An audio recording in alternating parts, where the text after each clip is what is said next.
কি এখানে কি করছিস? কিছু না, এই তো পুকুর দেখছি কিরকম কাটছে। ও দাদা, আরেকটা কথা তোমাকে তো বলাই হয়নি। কি কথা? পিছনের বৃহস্পতিবারে আমার জন্মদিন। ও তাই নাকি, তোর জন্মদিন? ও সেই খাওয়া দাওয়া হবে। দাদা, তাহলে তুমি আমাকে কি গিফট দিচ্ছ? তাহলে তুই কি গিফট নিবি বল? তোর পছন্দ গিফট কি হবে? চাইলে দিবি তো? হ্যাঁ দিব, কেন দেব না বল। বেশি কিছু চাই না, কিন্তু তোমার খরচা হবে না।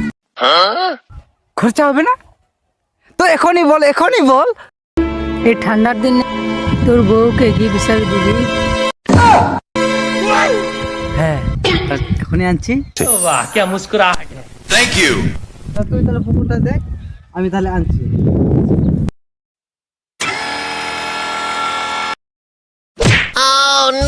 चल गया चांद कहाँ